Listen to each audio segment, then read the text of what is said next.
Hello and welcome to another edition of D&D Stories. I am your host Rob from the channel Performance Check, and this is the show where I regale you with tales from the hit role-playing game Dungeons and Dragons and sometimes Pathfinder, in particular about the time when something cool happened. This is the start of a brand new arc. Once again, the position of DM was changing. This time, my friend Mike would be running the game, and that meant that me and Matt were going to be contributing in the roles of players for this particular story and this particular game. Now, all the stories that I've told you thus far have been, individual campaigns that, by this time, have been running for about a year and a half. We've been playing as a group for that amount of time. And because of that, our shared setting was beginning to fluctuate. It was beginning to develop as the actions of the player characters in these different campaigns were starting to have seismic shifts in the way that the world itself runs. In the first campaign, Orenthale was brought to its knees, a contributing power of the provinces of Main Realm, as was Ireland.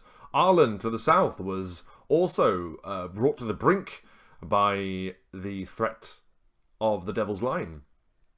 Now, in Eldarium, the floating capital of Main Realm, known as the Empirical, the home of the Empire, at least in Main Realm, had come crashing out of the sky, this great floating city crashing out of the sky, and hundreds of thousands of people dying in this calamity.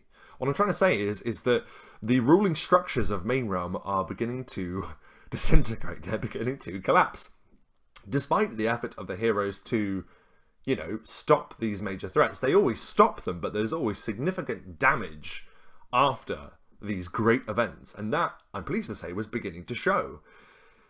So, we join my character, Valdane the sorcerer, who had left at the end of a previous campaign to go east. He went east in search of answers. There were these rumours flying around of this great threat to the land known as the Eighth Gate. And he'd been doing a lot of investigation, and it was a good way to get Valdane out of the game, basically. Valdane was doing a Gandalf. He was going off in search of answers. For the questions that he'd answering. That's what Valdane was doing, and that's how he was taken out of the last campaign. But now we return to him, we find that he has discovered a number of different clues as to what this Eighth Gate is and who might be responsible in stoking the fires of this mysterious and hidden power. Now, during previous games, it was always insinuated that there was this mysterious stranger, this rival that Valdane would make reference to here and there. And this was material that both Matt and Mike as GMs decided to leap upon and started teasing the fact that Valdane has this, essentially a Moriarty figure to his Sherlock Holmes, the Master to the Doctor in Doctor Who. Valdane has a nemesis from his past, and it is on his investigations east, sort of, off screen whilst the other campaigns are going on. It's during this point of exploration that Valdane begins to discover that this old rival from the past has something to do with this threat known as the Eighth Gate. And it takes Valdane's quest, as I said, east to the land of Fereld, which essentially was another province that Mike had invented for a short game that we'd run at another point, which I will talk about at some point, but it's not prudent to this particular story. Essentially, he goes to this new land, Fereld, and he has been investigating what this Eighth Gate is. Now, it is a common myth throughout all of Main Realm that there are 9 standing gates positioned all around the realm, and each of these standing gates are a passageway to a particular circle of hell. 9 gates for 9 layers of hell. And Valdane had been hunting the location of the 8th, because apparently something's going to happen with it. Now, it doesn't take too much of a great thinker to ascertain that that gate, if there's going to be a problem, it's going to be when that gate opens. If that opens to a layer of hell, that's going to be a problem. So this seems like a very open and shut case. And it is this sort of adventure hook that starts our game. It starts Valdane on his solo mission, or rather the end of this solo mission that he's been on. He is investigating a strange temple that is hidden within the depths of this great valley, this great sparse and almost wasteland-like valley. There is a swollen, dried-up river at its very bed, and Valdane is stepping over rocks and dried-out branches to reach this horrible-looking temple that is carved into the side of the rock face in this valley. Narrowing his eyes, he sort of looks at these strange runes that are wrought into the sides of this temple wall, and he's trying to ascertain whether there's going to be any defenses that might, prevent him from entering. "Oh, come now, Valdane, you did not think it was going to be that easy, did you?" A voice emanates from behind the sorcerer. He whirls around and faces the individual that he's been tracking for this large amount of time. Standing before him is a figure with a long billowing cloak, slick black oily hair with a goatee to match. He has cold dark eyes and a smile that betrays no mirth whatsoever. An arrogant, shit-eating grin. This is Datsner, the rival that I spoke of. He is also a sorcerer, and back when he and Valdane used to operate together, they used to go on arcane investigations together, they would train together, they would try and develop their powers. They basically were like essentially like a duo that would work together in tandem to investigate the great mysteries of Main Realm and the many realities laid above and below it. Valdane returns a smile. "Conflict is always very easy to find. You should know that above all, Datsner. It's resolving it. That's the tricky part." "You're looking for the 8th gate," mutters Datsner, a look of hunger within his dark eyes. "No, actually I'm not," says Valdane. "I'm actually looking for you." Datsner's expression changes. "Me? Why, I'm honoured, Valdane." "Don't bother with honour, Datsner. It doesn't become you," says Valdane with a withering look. "I have been looking for you because I know you know the location of the gate, and you're going to tell me." "Am I really?" says Datsner, a hungry look burning behind his eyes. "And what makes you think I'm going to tell you anything?" "Because you owe me one," says Valdane. "Owe you one?" Datsner sneers. "Yes, Datsner, you owe me one. You betrayed me, and it is because of you that I was locked into the very depths of the Arcane Asylum, a place where I had to sacrifice much to escape." "That was sort of the idea," says Datsner with a wild trickster grin. "I understand your motivations for attempting to seal me away for all eternity, Datsner, but you must have known it wasn't going to work. So, you have a choice. Either you help me conduct this investigation and stop this rising power of the 8th gate, or I can make you." "Oh, but it did work, Valdane," Datsner continues. "It did work, for now I have surpassed you. My power is greater than yours, and thus you cannot make me do anything." "Let's test that theory." Valdane reaches forth with his hand and begins to charge a spell. "Wait," says Datsner. "Very well. I shall tell you what you wish. I shall tell you the location of the 8th gate." Valdane dispels his readied spell and he says, "You see, that's the thing about you, Datsner. You're so open to persuasion when there's a spell pointing in your face. I merely see an opportunity, my dear friend. An opportunity where you and I could work together once more. Work together with you, says Valdane. I don't think so. You must think I'm stupid. I don't think you're stupid at all. In fact, I think that you are more than up to the task that I wish to suggest to you. Task? What task, says Valdane? I don't wish that gate to be open any more than you, Valdane. I may be ambitious and I may hunger for power, but I wish to do so on my terms. I do not wish this realm to be ripped asunder by some threat of a devil's gate. That does not benefit me in any way. So, if we work together, we can perhaps resolve this issue before it becomes a greater threat. Your contribution in this matter, Datsnare, can be the following. Tell me where the 8th gate is, and then I will deal with it. You need not concern yourself with it anymore.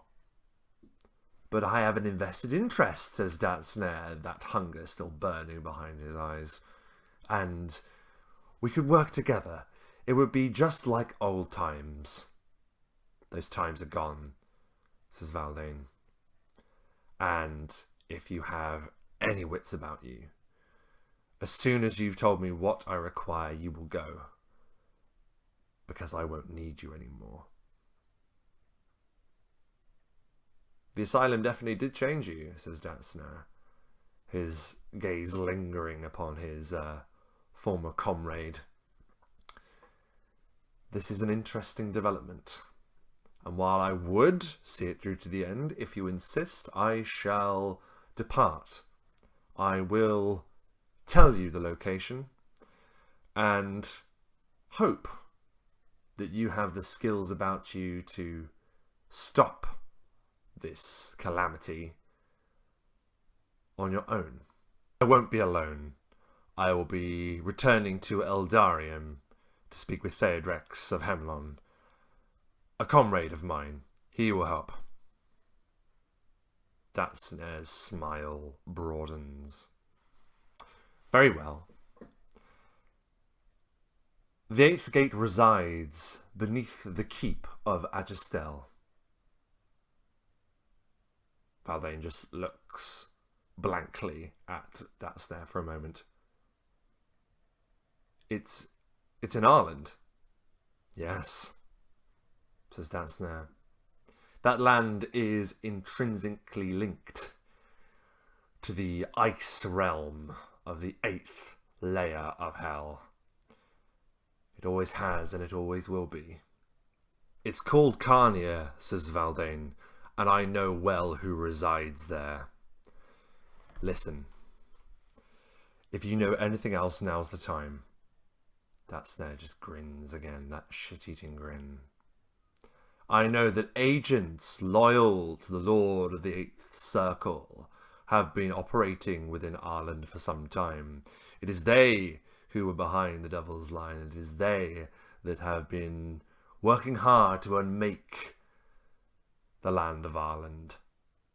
In particular, its capital, Agistel. I'm afraid to inform you, Valdane, it has fallen. Fallen, says Valdane, frowning. You've been away a long time, you've been journeying. Have you not been keeping up with recent events? Not only has the keep of Agistel yielded to a force loyal to the Lord of the 8th, the Empirical, the capital of Main Realm, has fallen. Valdane just looks in disbelief. I do hope that your friend wasn't upon the Empirical when it crashed into the ravine below, says Datsnare, pure evil seeping from every pore now. Valdane is shocked. We had decided before the game that Valdane would not be aware of what had occurred in Eldarium. You know, this is sort of like a medieval level setting. Sometimes communication and messages take a long time to travel across, you know, vast portions of land. Valdane had no idea what's happened. And as this final piece of information is given to Valdane, Datsnare takes a step back and says, I do hope you find all of this information fruitful. And I do hope that you can meet the challenges now that your friend is no longer here to help you. And with a whirl of dark energy, that's there, teleports away. And Valdane is just standing alone at the bottom of this dark valley, consumed with doubt and fear as to what has happened to his friend. Valdane's journey back west is a long one, and in that time he begins to hear more and more about the Empirical's fall. He begins to learn the devastating nature of this event, that the city had just dropped out of the sky and crashed into the ravine. Valdane has no idea about what occurred in the previous campaign, Starthief. He has no idea that the monk Sayrak that he'd left in TheWriter's company had actually betrayed him, and because of his machinations with Starthief had sent the capital crashing down out of the sky. But he doesn't know any of that, but he does know for a fact that there's something tells him that Theodrex is gone. He doesn't know for sure, and but perhaps he's hoping beyond hope that maybe his friend may have escaped, but it seems likely that Theodrex would have been there. And we see, and we sort of like describe how, you know, Valdane's journey back takes him through Eldarium, so he's able to stand on the side of the ravine, looking down into the darkness, and he can just see like rubble and like smash bits of buildings and stuff that had just managed to hit sort of like the edge of the ravine and not fall down into it, but the majority of the city just tumbled into darkness, and he's looking down just mournfully at this site, this mass grave for thousands and thousands of people whose lives were lost that day. And he isn't alone. Like all around sort of the different sides of the pit, the ravine, there are travelers and mourners and people that are sort of trying to ascertain like how this realm can go on now that its greatest city has just been utterly destroyed. All surrounding settlements would pay homage to Eldarium, and you know, there was agriculture, and everything that essentially kept this realm functioning was due to that huge capital city. Now the entire land is in disarray, but sadly Valdane isn't able to stop long. He has to deal with this other situation. So it is with heavy heart that after saying a heartfelt, personal statement at the very edge of this ravine to Theodrex, he vows that he's going to ensure that the people of Hemlon knew of Theodrex's adventures, and it always been a sore point to Theodrex that he had been banished from Hemlon. And that banishment was either, you know, for the rest of his life, essentially, and now he is dead. So Valdane wants to ensure that word is taken back to Theodrex's homeland. He's known as Theodrex, the Ranger of Hemlon, like it's all part of his identity. And as Hemlon is in the land of Ireland, it is kind of on the way. So Valdane decides that he's going to press on and deliver news of Theodrex's passing before he then heads fully south in the land of Ireland to Agistel, its capital there. We play out Valdane's return to Hemlon, and he gives tidings of Theodrex's assumed death. Most in Hemlon, this, you know, forest outpost settlement, most there decide that they already knew this was going to happen. Theodrex is banished because of his reckless behaviour and the fact that people had died on his watch due to his failures as a ranger. And so, most people are like, yeah, well, we knew that was going to happen. He causes so much trouble. Obviously, he was going to get himself into some situation in exile and he was going to die. Like, he's exiled until death. Like, he isn't coming back. That was the law that they decreed upon our fallen hero.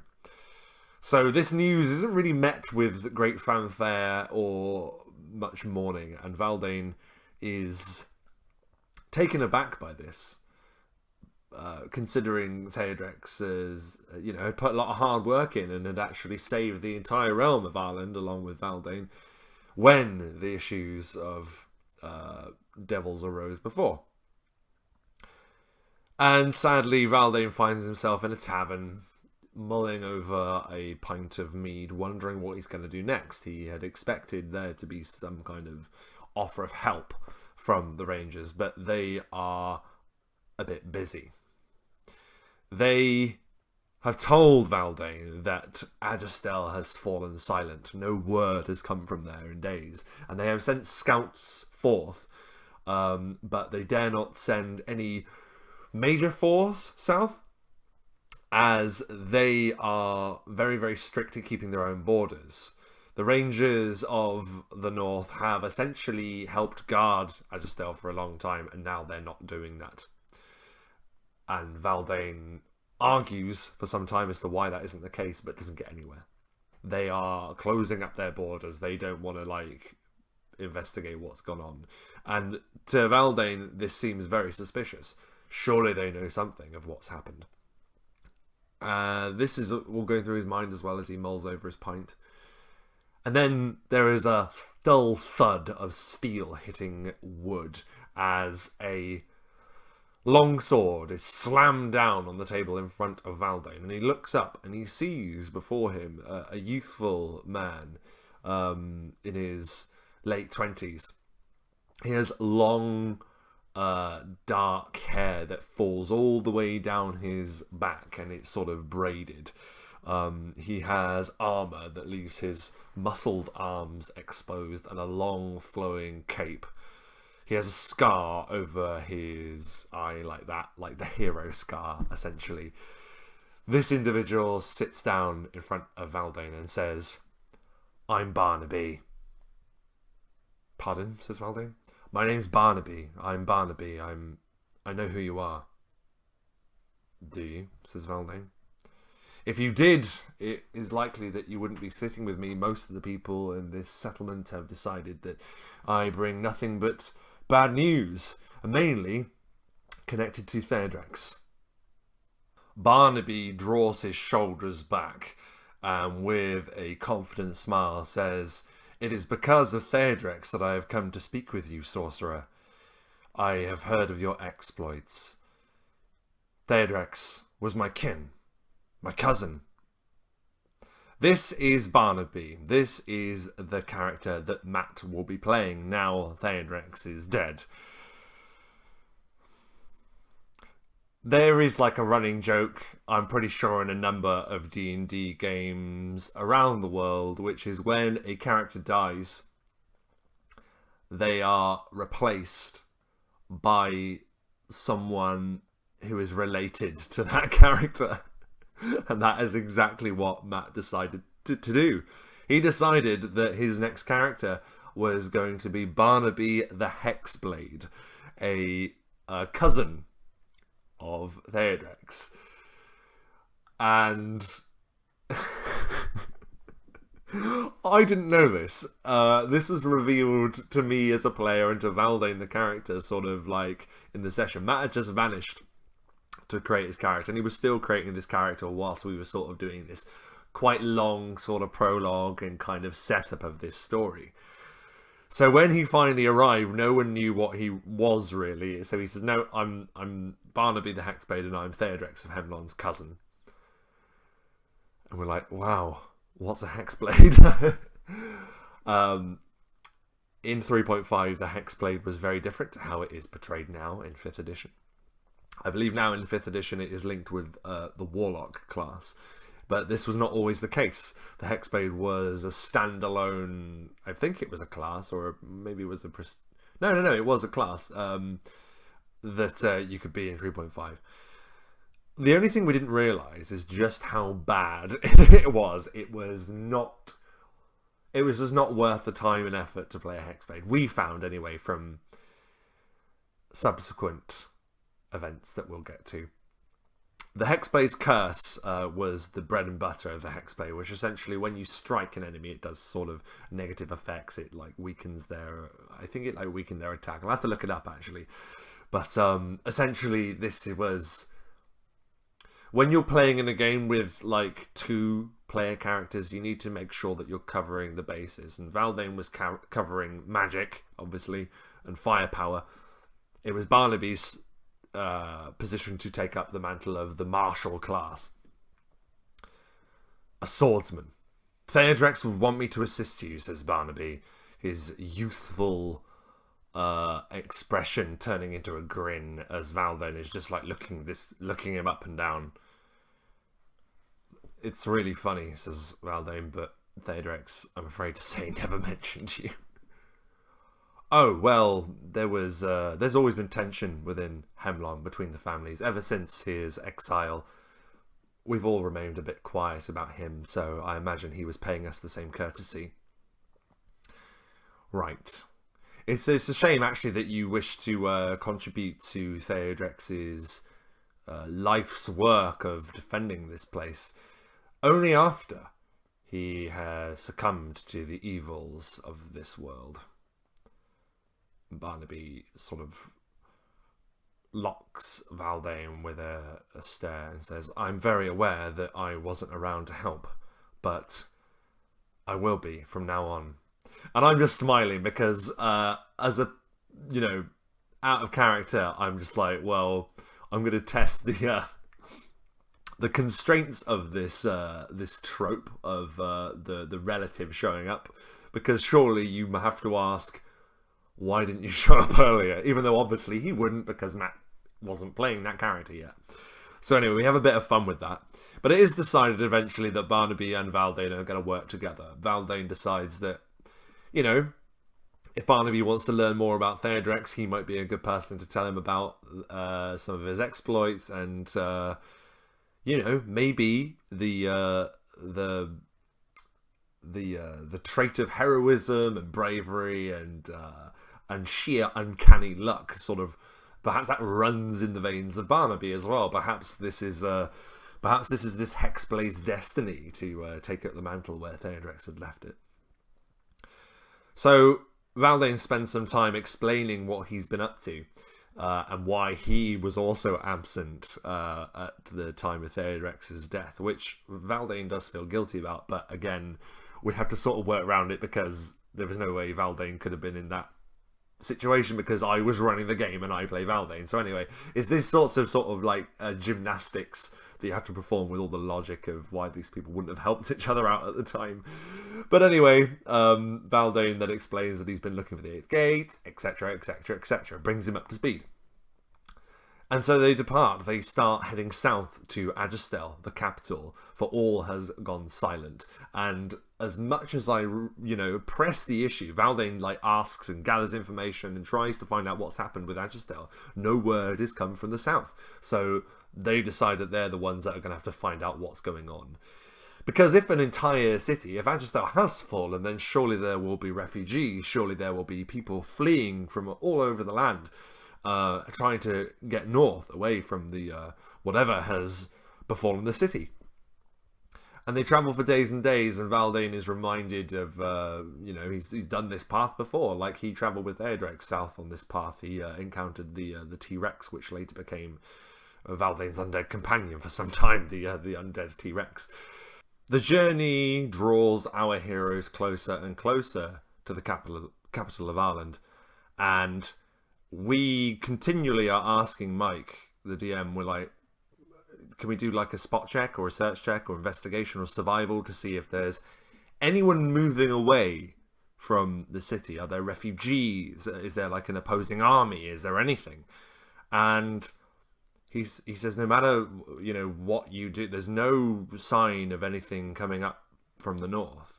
It's almost like you're in a ghost plane. There's just nothing. And the further south we go, the more difficult the terrain becomes. Essentially, more so than ever, Ireland is, usually it was just covered in snow, and that was something that we were used to. It was just a hard land to move through at the best of times. But the snow is even worse. It is much colder, visibility is much worse, and we start to get a little bit worried. What's going on? Usually there are random encounters and people that you pass on your journey to interact with. But really, this is a very lonely experience. Both of the characters are just making their way south down the map and interacting with nothing because there's nothing there.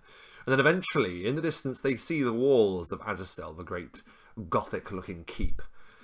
And they are horrified to see that the gates of this keep are just, of the city rather, are just smashed apart. Valdane and Barnaby walk through like the devastation of the gatehouse and see that the city is coated in a thick layer of snow and no one can be seen. There is significant damage to a number of the structures within, and the keep itself, Agistel, the castle at the center of the city, that is silent. No lights emanate from any of the castle windows or anything. This entire place, this entire southern half of this realm and its capital is deserted. Valdane looks to Barnaby and says, "Whatever has happened here, and whoever has caused this, is powerful indeed. We must be cautious." Barnaby just shrugs. He is much younger and is very impetuous and is hungry for adventure and hungry for a chance to prove himself. "I would stand in the face of any who wish to do this to the free people of the world."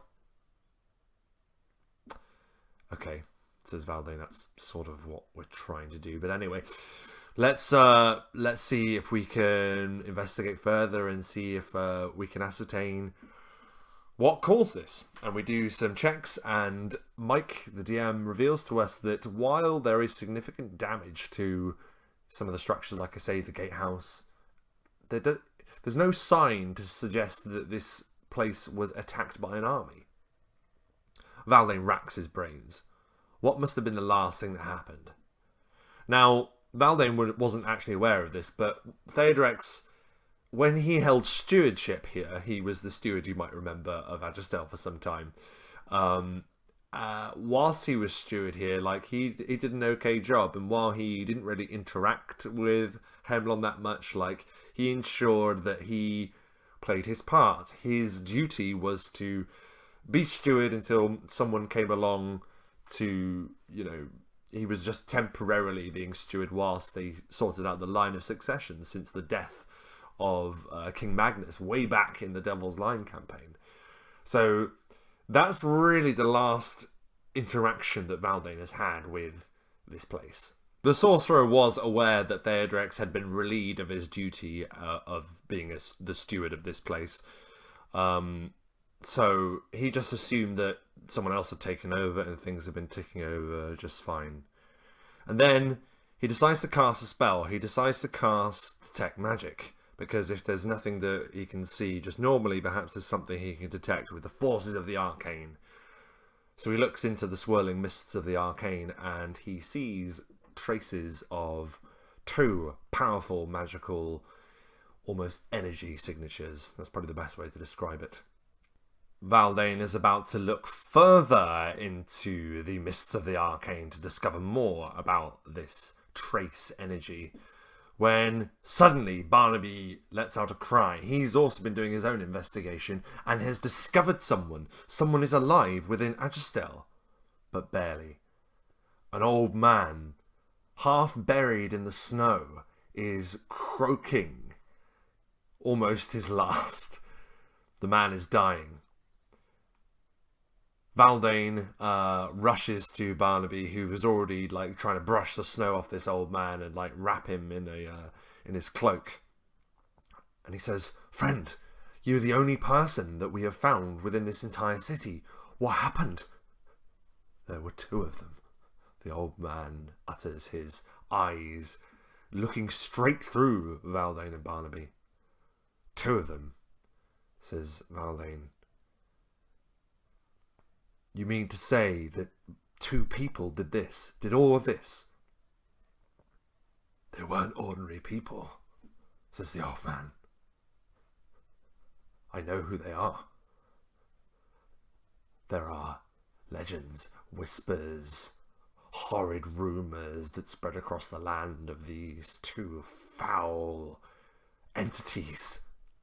"Who are they?" says Valdane. "They are known as the Scourge." I'm going to have to level with you, viewers, because I've not been fully forthcoming with all of the facts. We reached the point in this session where Valdane and Barnaby were investigating the city. However, we actually knew as players what had happened to that city. Our characters didn't, however. This is why I've not mentioned it up to this point. Now it is prudent. Now this information is required to continue. Sometimes, when Matt wasn't around to play Barnaby or Theodrex or whatever, we would play a different campaign of D&D with other players. It was myself and a friend of ours known as Dom. His name is Dom. Our friend's known as Dom. We would play another campaign, and it was sort of just like a casual campaign that we would play every now and then. It was also set in Main Realm, and it also happened to be an evil campaign. The Scourge is the pseudonym for the two characters that Dom and myself play. Eviscerus, the Duskblade, and Israfil, the Blackguard. And these two evil characters had single-handedly unmade the capital of Agistel, for such was the mission of our last session of our evil campaign. This, my dear friends, is the point where this story is going to converge. This is the story of what happens when our good campaign with our good characters meets the evil campaign with our evil characters. And that said, that is where we're going to leave today's episode of D&D Stories. I hope you've enjoyed it, and look out for the next episode where we learn what happens when you try and play two characters or two groups of characters working against each other. Things are about to get complicated and things are about to get messy. Thanks for watching, and as always, keep gaming. Thanks for watching. Be sure to check out the D&D Stories Facebook, Patreon, and t-shirts on Redbubble. Keep gaming!